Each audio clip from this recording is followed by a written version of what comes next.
تیری عظمتوں سے ہوں بے خبر، یہ میری نظر کا قصور ہے۔ الحمد لله نحمده ونستعينه ونستغفره ونؤمن به ونتوكل عليه ونعوذ بالله من شرور أنفسنا ومن سيئات أعمالنا، من يهده الله فلا مضل له ومن يضلله فلا هادي له، ونشهد أن سيدنا ومرشدنا ومولانا محمدا عبده ورسوله، أما بعد فأعوذ بالله من الشيطان الرجيم، بسم الله الرحمن الرحيم،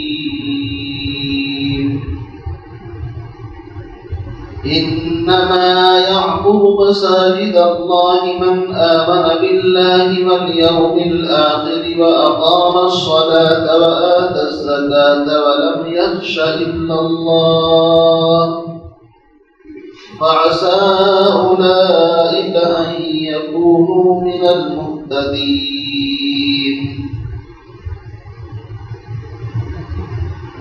وقال الله تبارك وتعالى في مقام آخر، في بيوت أذن الله أن ترفع ويذكر فيها اسمه يسبح له فيها بالغدو والآصال، رجال لا تلهيهم تجارة ولا بيع عن ذكر الله وإقام الصلاة وإيتاء الزكاة ولم يخش إلا الله، صدق الله العظيم. وقال النبي صلى الله تعالى عليه وسلم،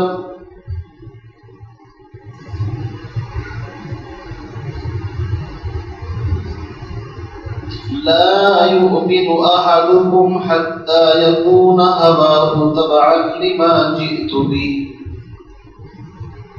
أو كما قال النبي صلى الله تعالى عليه وسلم.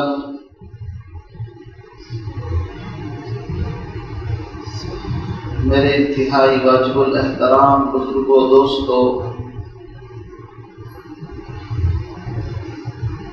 اللہ رب العزت کا شکر اور احسان ہے جس نے ہم سبوں کو جمعے کی نماز ادا کرنے کے لیے اپنے گھروں سے نکال کر کے اللہ رب العزت نے اپنے پاک گھر مسجد کے اندر آنے کی سعادت اور توفیق عطا فرمائی۔ انسان جو کچھ کرتا ہے اللہ رب العزت کی مرضی اور اس کی مشیت سے کرتا ہے۔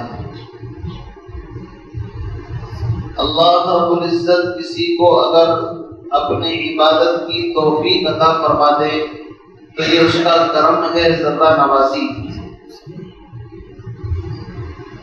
دنیا میں نہ جانے کتنے اربوں خربوں انسان ہیں جو اپنی من چاہی زندگی گزار رہے ہیں، اور بہت سارے ایسے خوش نصیب ہیں جو رب چاہی زندگی گزار رہے ہیں۔ میرے عزیز بھائیو، اللہ رب العزت جب کسی بندے سے محبت اور اس بندے سے اپنے تعلق کا اظہار کرنا چاہتے ہیں تو اسے دین کی صحیح اور سچی سمجھ نصیب فرما دیتے ہیں۔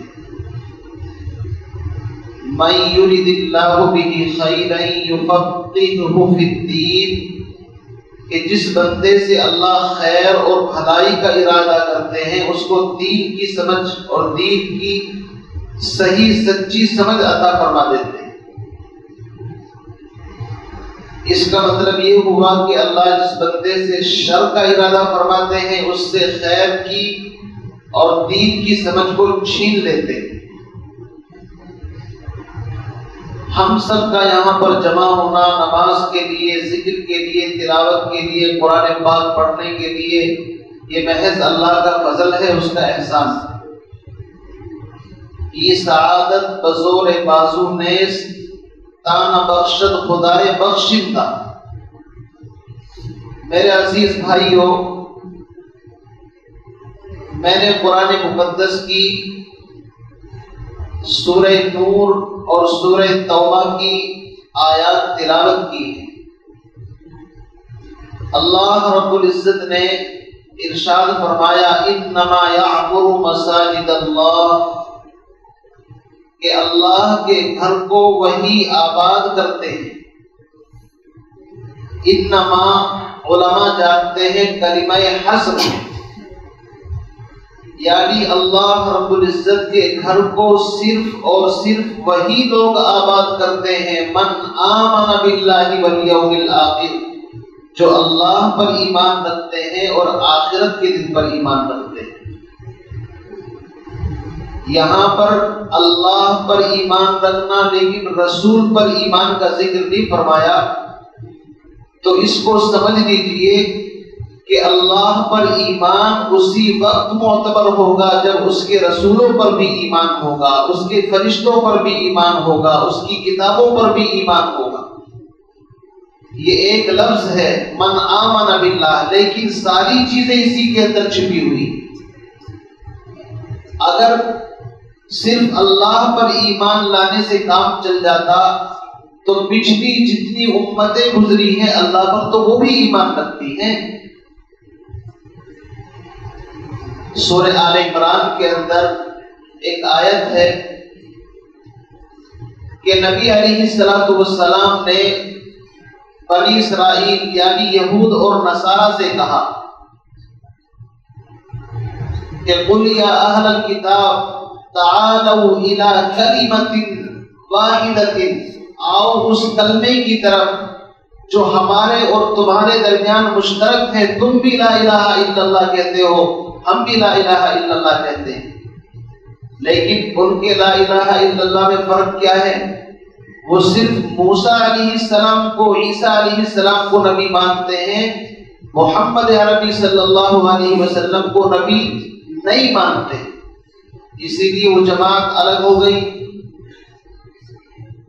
تو بتائے چلا من آمن باللہ سے مراد وہی آمن باللہ ہے جس میں تمام آدم علیہ السلام سے لے کر جتنے پیغمبر اور رسول تشریف لائے ہیں ان تمام نبی اور رسولوں کو مانتے ہوئے آمنہ کے لال صاحب جمال و کمال جناب محمد الرسول اللہ صلی اللہ علیہ وسلم کو اپنا نبی تسلیم کرے، اور نبی ہی نہیں بلکہ امام الانبیاء، آخر الانبیاء، ختم الانبیاء، کہ آپ پر نبوت کی مکمل اور آپ کے سر کے اوپر نبوت کا تاج اس انداز سے رکھا کہ اب آپ کے بعد کوئی نیا نبی پیدا نہیں ہوگا۔ اگر کوئی یہ عقیدہ رکھے تو وہ مسلمان نہیں ہو سکتا۔ تو اللہ رب العزت نے فرمایا کہ مسجدوں کو کون آباد کرتے ہیں؟ اصل میں سوال یہ ہے، اس سے پہلی آیت اگر آپ پڑھیں گے ما کان للمشرکین ان یعمروا مساجد اللہ، تو اس کا مفہوم یہ ہے کہ مشرکین بھی اپنے آپ کو یہ کہا کرتے تھے کہ ٹھیک ہے تم نبی کو مانتے ہو، کلمہ پڑھتے ہو، لیکن ہم بھی اللہ کے گھر خانہ کعبہ کی دیکھ ریکھ کرتے ہیں، اس کے نگراں ہیں، حاجیوں کی خدمت کرتے ہیں، ان کو پانی پلاتے ہیں، اور مسجد یعنی مسجد حرام کا مینٹیننس وہ بھی ہم کرتے ہیں، تو ہم بھی تم سے کم نہیں ہیں۔ اللہ رب العزت نے اس کا جواب دیا ما کان للمشرکین ان یعمروا مساجد اللہ، شرک اور کفر کے ہوتے ہوئے مسجد کی تعمیر ممکن ہے ہی نہیں۔ اور اس سے بعد کی جو آیت ہے اجعلتم سقایۃ الحاج وعمارۃ المسجد الحرام، کیا تم نے حاجیوں کو پانی پلانا اور ان کی خدمت کرنا، اس عمل کو مسجد کی تعمیر اور مسجد کی حفاظت اور مسجد کی دیکھ ریکھ کے برابر قرار دے دیا؟ یہ دونوں عمل برابر نہیں ہیں۔ اس لیے اس آیت میں اللہ رب العزت نے حصر کے ساتھ، تاکید کے ساتھ، انما یعمر مساجد اللہ من آمن باللہ والیوم الآخر ولم یخش الا اللہ، کہ مسجدوں کو وہی لوگ آباد کرتے ہیں جو اللہ پر، آخرت پر ایمان رکھتے ہیں اور اللہ کے علاوہ کسی سے نہیں ڈرتے۔ وَلَمْ يَخْشَ إِلَّا اللَّهُ، فرمایا کہ جو مسجدوں کو آباد کرتے ہیں فَعَسَىٰ أُولَٰئِكَ أَن يَكُونُوا مِنَ الْمُهْتَدِينَ، امید ہے اس مسجد کی آبادی کی برکت سے اللہ رب العزت ان کو ہدایت نصیب فرماتا ہے۔ اس میں بھی گارنٹی نہیں دی، کیوں؟ مشرکین تو گارنٹی کے ساتھ کہتے تھے کہ ہم مسجد نبوی، مسجد حرام کے متولی نگراں، ہماری بخشش، ہماری نجات پکی ہے۔ اللہ نے فرمایا تمہاری نجات کیا پکی ہوتی؟ جو مسجدوں کو حقیقتاً آباد کرتے ہیں وہ بھی اللہ سے ڈرتے ہیں کہ کہیں ایسا نہ ہو پکڑ ہو جائے ہماری۔ فَعَسَىٰ لگایا، فَعَسَىٰ أُولَٰئِكَ أَن يَكُونُوا من المہتدین، امید کی جا سکتی ہے کہ اللہ ان کو ہدایت عطا فرمائے۔ میرے عزیز بھائیوں، اس آیت سے پتہ یہ چلتا ہے کہ مسجدوں کی آبادی، ان کی تعمیرات، ان کی دیکھ ریکھ، یہ سب ایمان والوں کا کام ہے۔ اللہ نے فرمایا جس کے دل میں ایمان ہوگا وہ مسجدوں کو آباد کرے گا۔ مسجد تو منافقین نے بھی بنائی تھی۔ سورہ توبہ کے اندر اس کا ذکر ہے۔ نبی علیہ السلام تبوک کے لیے تشریف لے گئے، کچھ منافقین اکٹھے ہوئے اور انہوں نے ایک مسجد کی جلدی جلدی بنیاد رکھی اور نبی علیہ السلام سے فرمائش بھی کر دی کہ آپ ایک وقت کی نماز اس کے اندر پڑھا دیں۔ مقصد یہ تھا نبی نماز پڑھا دیں گے تو سرٹیفکیٹ مل جائے گا کہ مسجد پکی ہو گئی۔ اب ادھر اللہ رب العزت نے اپنے نبی کو خبردار کر دیا، لا تقم فیہ ابدا، میرے محبوب آپ کو اس مسلح پر کھڑا نہیں ہونا ہے۔ ان الذین اتخذوا مسجدا ضرار، وہ مسجد نہیں، وہ فساد پھیلانے کی جگہ ہے۔ انہوں نے اپنا ایک اڈا بنایا تھا کہ یہاں پر بیٹھ کر کے اپنا مشورہ اور یہاں پر بیٹھ کر کے اپنی میٹنگ اسلام اور مسلمانوں کے خلاف کریں گے۔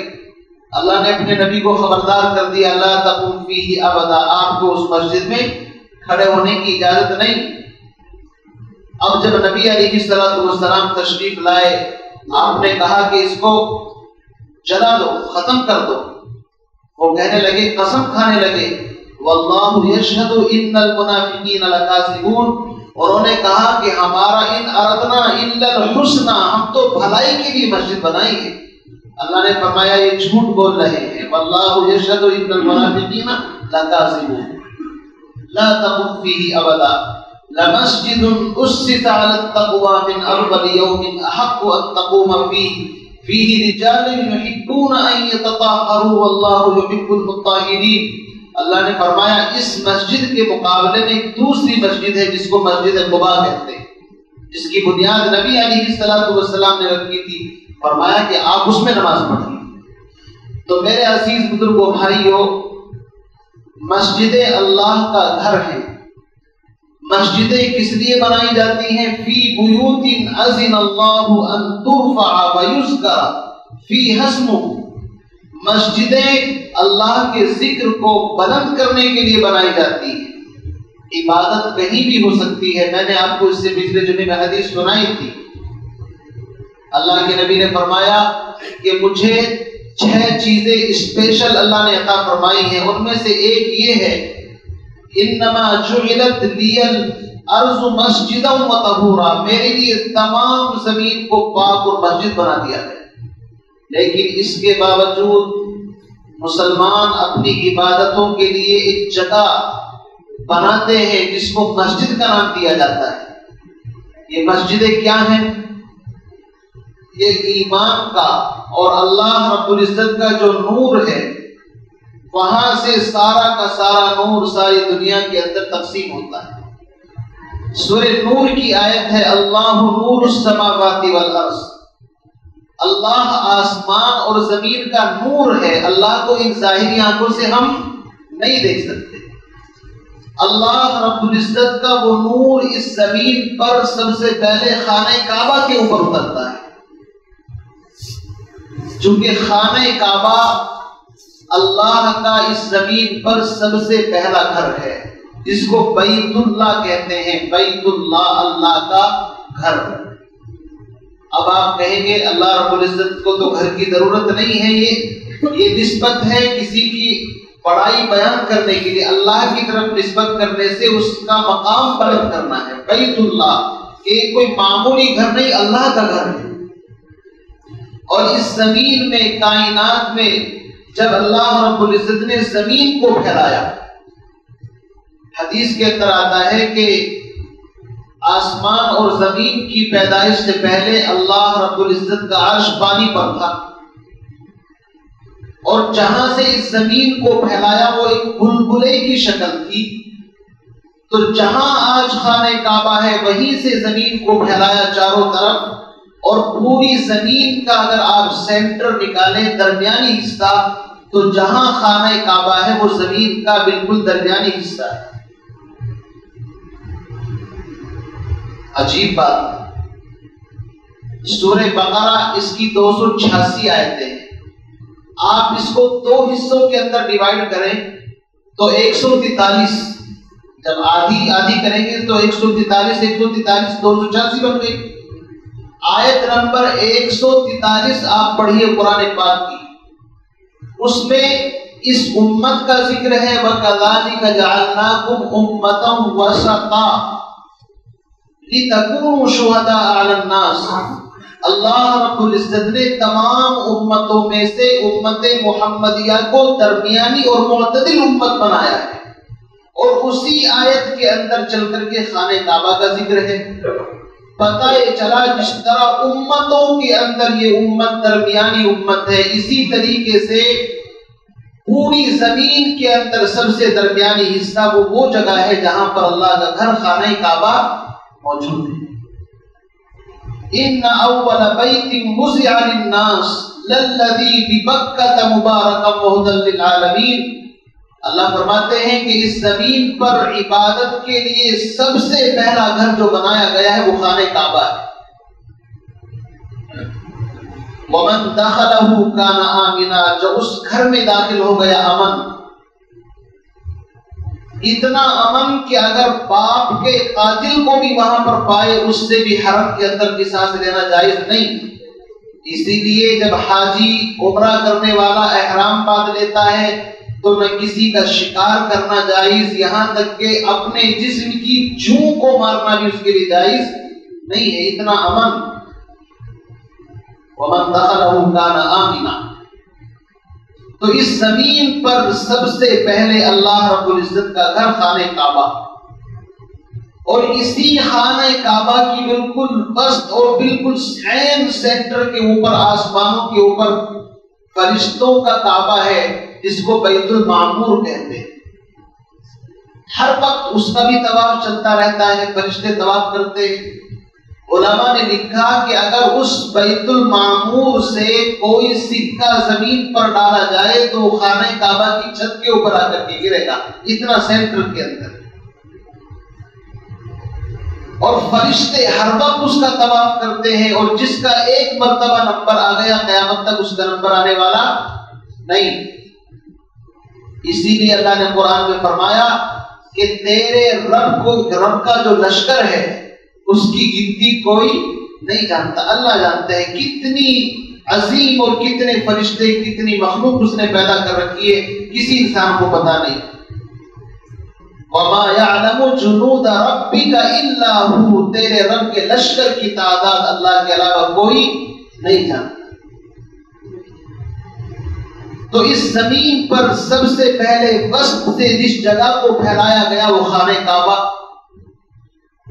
تو اللہ رب العزت کا جو نور ہے، اللہ رب العزت کی طرف سے نیکیاں سب سے پہلے خانہ کعبہ کے اوپر ان کا نزول ہوتا ہے، اور پھر دنیا بھر کے اندر جتنی مساجد ہیں یہ خانہ کعبہ کی بیٹیاں ہیں، وہاں سے پوری دنیا کے اندر وہ نور مسجدوں کے اندر منتقل ہوتا ہے، اور پھر ان مسجدوں سے انسان نماز جب پڑھنے کے لیے آتا ہے، مسجد کے اندر تلاوت کرنے کے لیے آتا ہے، اس نور کو وہاں سے لے کر کے وہ اپنے گھروں کے اندر جاتا ہے۔ تو اس طرح یہ سارا نور پوری دنیا کے اندر منتقل ہو جاتا ہے۔ اب جو بندہ مسجد تک آتا ہی نہیں یا ہفتے میں ایک مرتبہ آتا ہے، پتہ یہ چلا کہ اس کا تو جو حصہ ہے وہ کوئی اور ہی لے کر کے چلا گیا، آیا نہیں مسجد تک۔ وہ اللہ رب العزت نے تو اس نور کو مسجد کے اندر منتقل کر دیا۔ اس کی مثال ایسی ہے، بجلی یہاں پر آ رہی ہے، ایک مقام ہوتا ہے جہاں پر بجلی بنتی ہے، پھر وہاں سے وہ ایک مرکز پاور ہاؤس کے اندر آتی ہے، اور پھر وہاں سے اس کو ڈیوائیڈ اور تقسیم کیا جاتا ہے، اور جس کا کنکشن ہوتا ہے وہ کنکشن کے ذریعے سے اس کو لے لیتا ہے۔ اور اگر کوئی کنکشن ہی نہ لے اور انتظار کرتا رہے میرے گھر کے اندر بلب کیوں نہیں جلا، سارا شہر جگمگا رہا ہے، جب آپ کنکشن ہی نہیں لوگے تو روشنی کہاں سے آئے گی؟ اللہ رب العزت نے فرمایا کہ مسجدیں ایمان کا پاور ہاؤس ہیں، 5 وقت مسجد کے اندر پہنچو، مؤذن پکارتا ہے اللہ اکبر اللہ اکبر، اللہ سب سے بڑا ہے، اللہ سب سے بڑا ہے، یہ میسج 5 وقت ہمارے کانوں کے اندر پہنچتا ہے۔ اللہ یہ فرمانا چاہتا ہے دنیا کی کوئی چیز بڑی نہیں ہے، نہ تجارت، نہ زراعت، نہ ملازمت، دنیا کے سارے جھمیلے پیچھے ڈالو، جب اذان کانوں کے اندر آئے اللہ اکبر اللہ سب سے بڑے ہیں، تو ہمیں چاہیے کہ سارا کام دھام چھوڑ کر کے اللہ کے گھر کی طرف چل پڑے۔ اشہد ان لا الہ الا اللہ، گواہی دیتا ہوں اللہ کے علاوہ کوئی معبود نہیں۔ اشہد ان محمد رسول اللہ، گواہی دیتا ہوں کہ محمد اللہ کے سچے رسول ہیں۔ اتنا اعلان کرنے کے بعد اب وہ آواز دیتا ہے حی علی الصلاۃ، آؤ نماز کی طرف، حی علی الفلاح، آؤ کامیابی کی طرف۔ پتہ یہ چلا کہ کامیابی مسجد کے اندر ہے، ورنہ تو اللہ کا یہ مؤذن کبھی جھوٹ نہیں بول سکتا۔ یہ نقل کرتا ہے اس اذان کی جو اذان حضرت بلال رضی اللہ تعالیٰ عنہ کو اللہ کے نبی نے سکھائی تھی، یہ نقل کرتا ہے، کاپی کرتا ہے اس اذان کی جو عبداللہ ابن ام مکتوم نابینا صحابی کو اللہ کے نبی نے سکھائی تھی۔ میرے بھائیوں، کامیابی مسجدوں کے اندر ہے، اور یہ میں نہیں کہتا بلکہ مؤذن جو اللہ کی طرف سے آواز لگاتا ہے حی علی الفلاح، آؤ کامیابی کی طرف، آؤ کامیابی کی طرف، اور فجر کی اذان کے اندر الصلاۃ خیر من النوم کہہ کر کے تمہیں نیند سے جگاتا ہے کہ نماز نیند یعنی سونے سے بہتر ہے، اب اپنا بستر چھوڑ دو، آؤ کامیابی سمیٹنی ہے اور اس نور کو لینا ہے تو آؤ اللہ کے گھر کے اندر آؤ۔ لیکن ہم لوگوں کا حال کیا ہے؟ اللہ معاف فرمائے، ادھر اذان ہو رہی ہے اور جس کے یہاں ٹی وی چل رہا ہے تو ٹی وی چل رہا ہے، کسی کے یہاں کوئی خرافات ہو رہی ہے، ہوتی رہو، کیا فرق پڑتا ہے؟ اس لیے کہ جب کوئی چیز بار بار سنتے ہیں تو اس کی اہمیت دل سے نکل جاتی ہے، سوچتے ہیں کہ یہ تو 5 ٹائم کا کام ہے ہی، کیونکہ یہی آتا ہے دل کے اندر، اس لیے کرتے رہو۔ یاد رکھیے اذان اللہ کا نام ہے، اور اذان ایسی تبلیغ اور دعوت ہے کہ جس کو دعوت تامہ کہا گیا ہے، دعوت تامہ، اس سے مکمل دعوت اور زیادہ نہیں ہو سکتی۔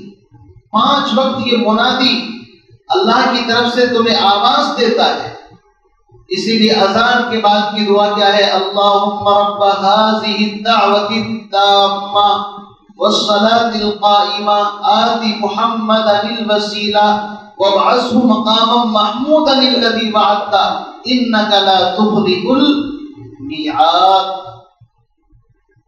یہ دعوت تامہ ہے، لیکن ہم لوگوں کا حال یہ ہے کہ آپ کرتے رہو، آپ کا کام ہے۔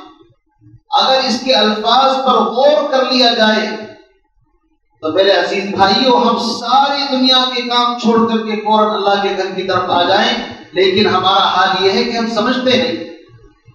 اس لیے میں بڑے ہی ادب و احترام سے گزارش کروں گا کہ ہم سب مسجدوں کو آباد کرنے کی فکر کریں، کوششیں کریں۔ مسجد کی آبادی عبادت سے بھی ہوتی ہے اور مسجد کی آبادی ظاہری اعتبار سے بھی ہوتی ہے۔ ظاہری اعتبار سے کیا ہے؟ مسجدوں کو خوبصورت بنانا، عمدہ بنانا، عالیشان بنانا۔ فی بیوت اذن اللہ، اللہ نے فرمایا ان گھروں کو جن میں اللہ کا نام لیا جاتا ہے، ان ترفع، ان کو وسیع و کشادہ بنایا جائے، ان کو بلند کیا جائے۔ اب مسجد کو تو ہم بلند نہیں کر سکتے تھے، علماء نے کہا کہ بھائی مسجدوں کے اوپر گنبد اور لمبی لمبی میناریں بناؤ تاکہ کم سے کم اس حکم پر عمل ہو جائے۔ میں کہتا ہوں شہروں کے اندر 4-4 5-5 مالے کی بلڈنگیں بنتی ہیں، کوئی دقت نہیں، بناؤ، اور نمازیوں کو سہولت دو آنے کے لیے، ان کے وضو کے لیے، ہر چیز کے لیے۔ یہ مسجدوں کی عظمت، مسجدوں کے خدام کو چاہیے جن کو اللہ نے سعادت دی ہے، جو مسجد کے ٹرسٹی ہیں، ذمہ دار ہیں، کہ وہ پوری مسجد کا اس اعتبار سے حساب لے کر کے چلے کہ نمازیوں کو بھی آرام ہو، امام کو، مؤذن کو، مدرس کو، تمام لوگوں کی سہولت کا خیال رکھیں۔ اللہ اس کا اجر ان کو عطا فرمائیں گے۔ اب بہت جلدی کھڑے ہو کر کے، پچھلے ہفتے بھی آپ نے تعاون فرمایا تھا، شور نہیں مچانا ہے، بس نکالیں ہاتھ سے اور فوراً اس کے اندر جمع کر دیں 2 منٹ کے اندر۔